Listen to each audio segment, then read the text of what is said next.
My name is James Carter. I'm 32 years old, originally from the US, and I moved to Brazil a little over 6 months ago.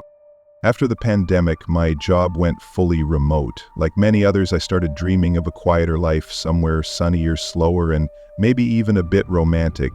Brazil had always fascinated me, the music, the language, the people. So I took the leap. I found a small apartment in Recife in a neighborhood called Rosarinho. It looked peaceful, with cobblestone streets, small bakeries on the corners, and trees lining the sidewalks. The kind of place where nothing ever happens. Or so I thought. The building itself was old, only 3 floors, and you could hear every step someone took on the stairs. But I didn't mind, it had character. My unit was on the 2nd floor. Apartment 3-1. From the start, something about it all felt off. Not wrong, not threatening. Just quiet, too quiet. I hadn't seen a single neighbor. The apartment next to mine, 302, had its shutters always closed, no light, no sound. I never saw anyone entering or leaving. I figured maybe it was vacant. Still, on my first weekend trying to be friendly, I left a bottle of wine and a note in Portuguese by their door. "I just moved in next door. If you ever need anything, I'm here." It stayed there for 3 days, untouched. On the morning of the 4th, it was gone. No reply, no note, nothing. Except for one thing. The wine label, the actual label from the bottle, had been torn off and neatly folded, left right where the bottle had been. Not a thank you, not even a scribble. Just that. A small, quiet response, and somehow it unsettled me. I didn't know it yet, but that moment, that strange little gesture, was the beginning of something much darker. I tried to ignore the wine bottle incident, told myself it was just cultural difference. Maybe my neighbor was shy, maybe they didn't drink, maybe they just didn't want to engage. Fair enough. But after that, I couldn't help noticing the silence again. It wasn't just quiet, it was unnatural.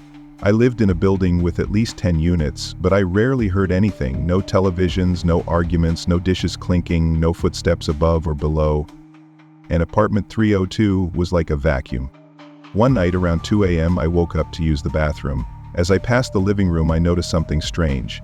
Through the peephole in my front door, I could see a faint light coming from under the door of 302. It wasn't the warm glow of a lamp or the flicker of a TV. It was cold, white, and steady, like the overhead light in a hospital. I stared through the peephole for a long time, waiting to see movement. No, just the light and silence. The next morning, I listened, really listened, put my ear to the shared wall between our units. Nothing. No sound, no movement, no plumbing. Not even the faint buzz of electricity. That's when I started thinking maybe the apartment wasn't empty, but isolated, as if whoever lived there didn't want to be heard, or worse, didn't want me to hear them. One afternoon I was coming back from the grocery store when I saw something that froze me mid-step. As I reached the 2nd floor, I noticed a sliver of light beneath their door again, but this time it flickered, like a flashlight being covered and uncovered by a hand. Deliberate. And then, a shadow. Someone was standing directly behind the door. Not walking past, not turning a knob. Just standing there. I didn't move. I didn't even breathe.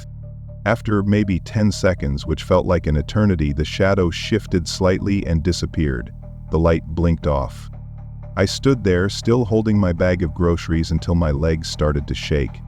That was the first time I felt it, not confusion, not curiosity, but fear. Real fear. I didn't know who lived next door, but now I was starting to think, maybe that was on purpose. The next few days passed in a strange kind of tension. I didn't see anything else, but I started hearing things. It always happened late at night, usually between 2 and 4 a.m., soft, irregular noises coming from the wall we shared. Not talking, not footsteps. It was more like dragging, like furniture being pulled slowly across the floor, then a pause, then again. Once I even heard what sounded like a single knock, not on my door but from inside their apartment. One knock, a long pause, then silence. I told myself it was just pipes, or the wood contracting from the heat. The building was old, these things happened. But deep down I knew it wasn't the building, it was them. whoever was in 302 was doing something at night. The hallway lights in our building were on timers. They stayed lit for about 2 minutes after someone triggered the sensor. One night I was working late and went out to throw away the trash. The hall was dark. As I reached the stairs, the light clicked on behind me. I turned immediately, expecting to see someone, but the corridor was empty. I waited a few seconds, nothing.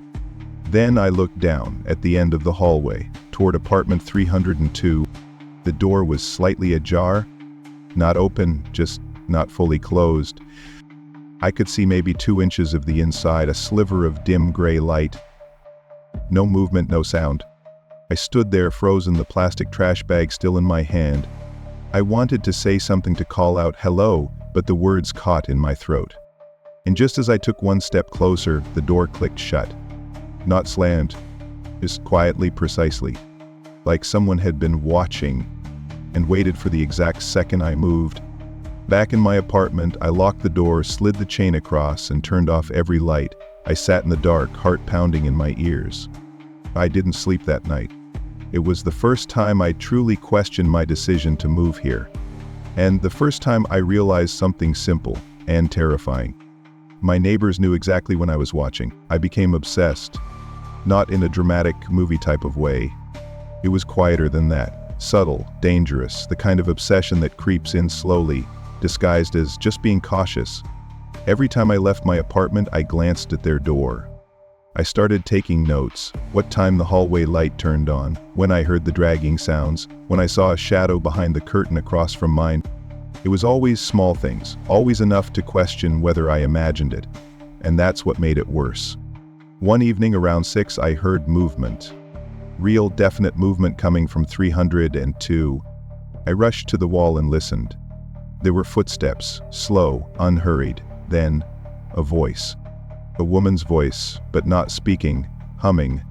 It was soft, delicate, almost like a lullaby. Then, complete silence. I couldn't take it anymore. I stepped out into the hallway, walked the 2 feet to their door, and knocked. Once, twice, 3 times. Nothing. I placed my ear against the door. For a second, just a second, I thought I heard breathing. Very close, right on the other side. And then suddenly, the lock turned. Once, and twice.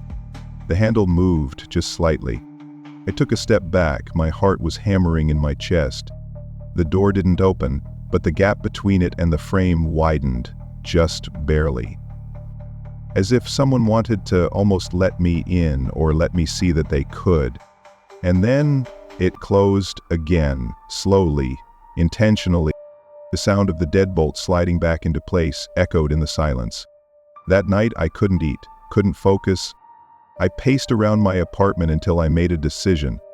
If they weren't going to open the door, I'd find another way to see inside. So I waited. At 3:17 a.m., I opened my window and leaned out. My unit faced the back of the building, and from that angle, I could barely see the side window of apartment 302. It was cracked open, just a few centimeters. Inside, there was a dim light and movement. I couldn't see much, but what I did see, it was enough. There were boxes stacked against the walls, like the apartment hadn't been unpacked at all. No couch, no bed, and in the middle of the room, a single folding chair, and someone sitting in it, motionless, facing the wall. They didn't move. Not when a dog barked outside, not when a motorcycle passed, not even when a light flickered in the hallway. They just sat there, perfectly still, for what felt like hours. And suddenly they turned their head not toward the door, not toward any sound, but directly toward me. I ducked back instantly, heart in my throat. Had they seen me? Was it a coincidence? I don't know. I stayed away from the window for the rest of the night. And in the morning, their window was shut, curtains drawn. And I knew, with a sick feeling in my chest, they knew I had been watching. I didn't sleep that night. Not a minute. Every sound in the building suddenly felt louder. The creak of a pipe, a door shutting on another floor, the ticking of my wall clock. I kept thinking about that window, that face, that person, if you could call them that, turning their head toward mine in that unnatural slow motion. The next morning, I went downstairs and spoke to the building manager, an older man named Sergio. He was always friendly when I passed him by the entrance, usually with a thermos of coffee and a radio tuned to talk shows. I asked him, casually, if anyone lived in apartment 302. He looked up at me confused. 302, that unit's been empty for a while, he said. The last tenant moved out almost 2 years ago, never found a new one. Why? I didn't answer at first, and I smiled. Forced, dry. I just thought I heard something the other night, probably nothing. He nodded, unconcerned, and went back to his coffee. I walked back up the stairs in silence, my heart pounding harder with every step. Back in my apartment, I sat on the floor, staring at the wall I shared with 302. It was quiet. Not peaceful, just still. That night, I didn't hear anything. No dragging, no humming, no flickering lights under the door, but something had changed. The next day, I found a small envelope slipped under my door. No name, no handwriting. Inside was a single piece of paper. A torn wine label. The same one I had left months ago, now yellowed, crumpled, and smelling faintly of mildew. That was it. No message, no threat, no explanation. Just a reminder, a signal that someone or something had been there, and still was. I never spoke of it to anyone, and I never saw the door to 302 open again. But every night before bed I still check, just in case. Because sometimes the worst kind of neighbor is the one who never makes a sound.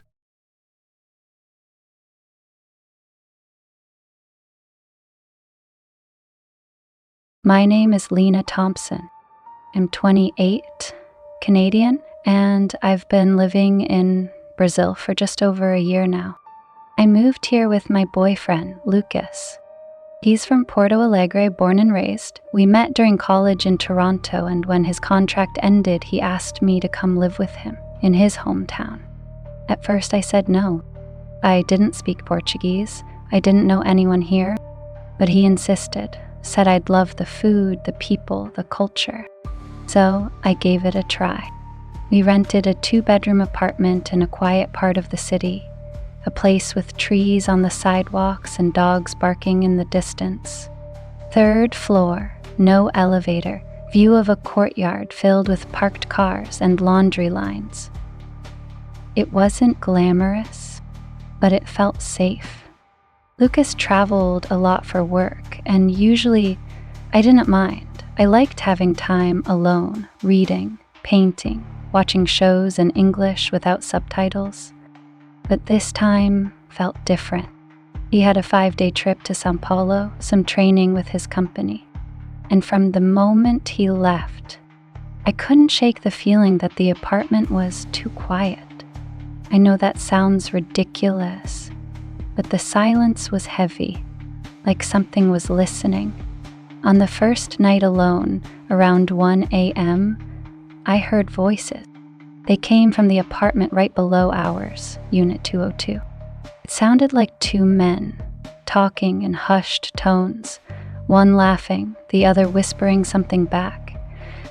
I couldn't make out the words, just the rhythm, back and forth, like a strange lullaby. I looked out the window thinking maybe it was someone outside. Nothing.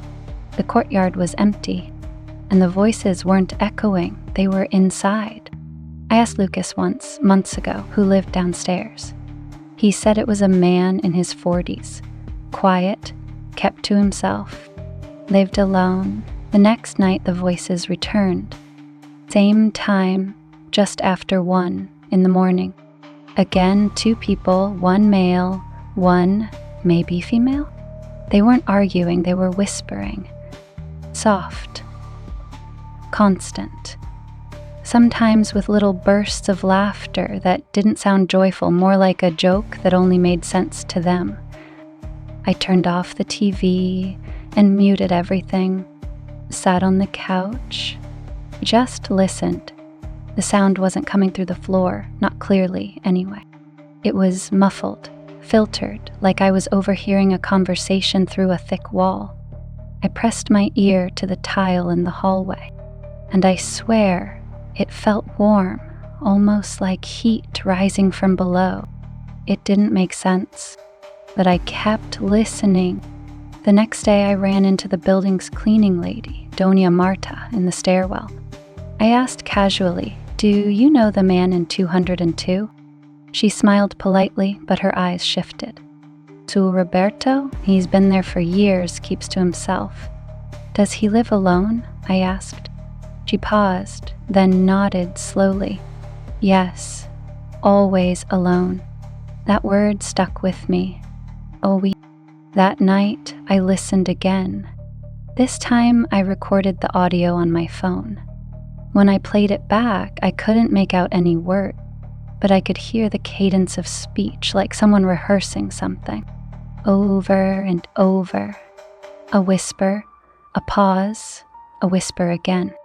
Almost like someone was teaching someone else how to say something. By the third night, I stopped trying to sleep before 2 a.m. I knew I wouldn't. The voices had become part of my routine, or maybe my obsession. I would sit in the dark, lights off, phone on silent, and just wait. At exactly 1:12 a.m., it would begin. Soft conversation, always two voices, always low, rhythmic, and always the same. It wasn't just similar, it was identical. Same cadence, same inflections, same pauses, like a script being repeated, word for word. Over time, I started to memorize it, even without understanding Portuguese perfectly. I could tell when the laugh would come, when the whisper would trail off. I even noticed the pacing. Every night, right after the voices stopped, there were footsteps.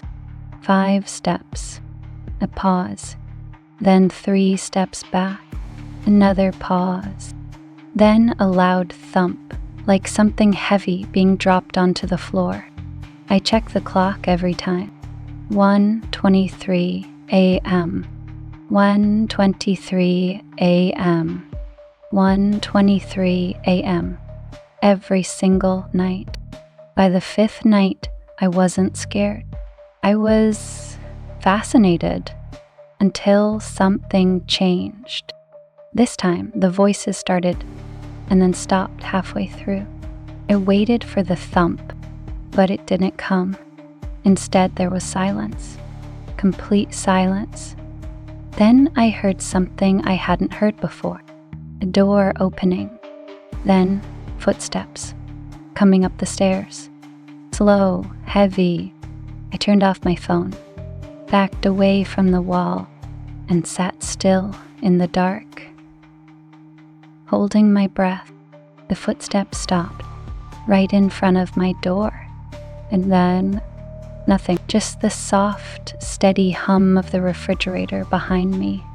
I stayed like that for at least an hour.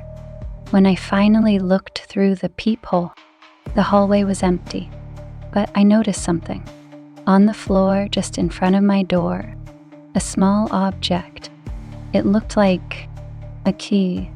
I stared at it for a long time, just lying there.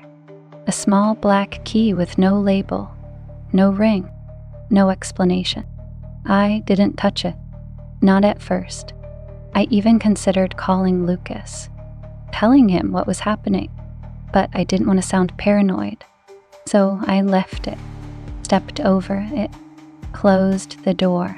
But I couldn't stop thinking about it all day while brushing my teeth, doing laundry, trying to read. That key was all I could see in my mind. When night came, the voices didn't start.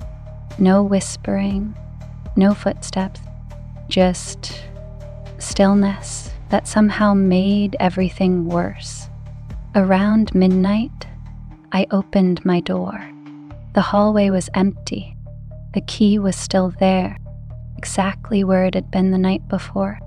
I picked it up. It was colder than I expected, heavier too. My hands were sweating, and yet I didn't put it down. I walked slowly down the stairs. Each step felt heavier than the last. I stopped in front of 222. The door was painted the same pale green as mine, but it looked older. The paint chipped, the handle worn. I held the key in my hand. It trembled slightly. I told myself I wouldn't do it. I told myself I'd just test it. So I leaned in, just to see if it would fit. And it did, perfectly. I didn't turn it. I swear I didn't. I was about to pull it out when I heard something. On the other side of the door, a soft breath, right up against the wood, as if someone was standing there, listening to me. I froze, and then I heard something that made my skin crawl. My name, whispered through the door. Lena. I dropped the key. It hit the floor with a metallic echo that felt way too loud. I ran up the stairs into my apartment, locked the door, bolted it, turned on every single light. I didn't sleep, not even for a second. And for the first time since I arrived in Brazil, I wanted to go home. The next morning, I checked the hallway. The key was gone. So was the sound. No whispers, no footsteps, nothing. It was like the building had gone hollow. Lucas came back 2 days later. I didn't tell him, not at first. But one night we were watching a movie and I couldn't focus. I kept glancing at the floor. Listen, he noticed. You okay? He asked. I nodded. Then, without thinking, I asked, that man in 202, are you sure he lives alone? Lucas looked at me for a second. Then he turned toward the window. What? I just thought I heard voices some nights. He didn't answer right away. Then he smiled. Weird. That apartment's been empty for months, since before we moved in. What? Yeah, the guy who lived there, Roberto, I think. He died last year. Stroke. Alone. My stomach turned. Are you sure? Positive. Why? I didn't answer. I didn't tell him about the whispers, or the footstep, or the key. I just nodded and turned back to the screen. That night I woke up around 1 a.m. No sound, but I felt something, a pressure in the room. I walked to the window and looked down at the courtyard. Every apartment was dark, except one.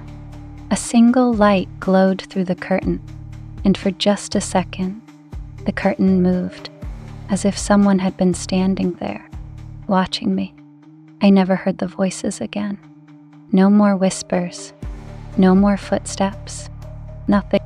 But some nights, I still wake up at 1:12 a.m., not because of the sound, but because of the silence and the feeling that someone, somewhere, still remembers my name.